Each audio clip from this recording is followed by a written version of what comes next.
కాదబ్బా వదినా, అట్ట కాదు వదినా. ఏంది వదినా, మన పెళ్లి గురించట నా గురించి ఏదో మాట్లాడుకున్నారని అనుకునేది వదినా. ఏం మాట్లాడలేదంటే బా మీది మీకే సరిపోయి ఉంటుందిలే. మీ అన్న చెల్లెలది పెద్దది కానీ ఎప్పుడు మీ అన్నకు నీ గురించే మాట్లాడుకుంటున్నారు. ఏదైతే ఉంది వదినా, మన మట్టికాయలు బాగా పూతకు పుంజకొచ్చున్నాయి కానీ కేజీ ఎంత అమ్ముతున్నావు? మన ఇన్స్టాగ్రామ్లో ఫాలోవర్స్ అంతా అడుగుతున్నారు వదినా, ఏం పెట్టినది మీ వదినే అని చెప్పేసి. ఈ మధ్య నాకేం పంపించలేదు, ఏది ఇన్స్టాగ్రామ్లో ఫ్రెండ్స్ నాకేం పంపించాలి మా వదిన. అందుకే మా వదినతో నేను మాట్లాడలే. మా వదిన గురించి చాలా మంది అడుగుతున్నారు కదా, మీ వదినను చూపించి ఫోటోన పెట్టు, మీ వదిన ఎవరమ్మా అని చెప్పేసి. మా వదిన గురించి చెప్పాలంటే కుళ్ళిపోతుంది మా వదిన, కానీ మంచిది మా మనసు.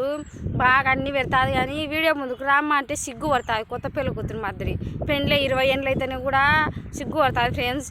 కానీ ఎప్పుడో ఒకసారి ఫోటో పెడతాను చూడండి. ఆమె అది వద్దులే చెప్పుకుంటే పెద్దది.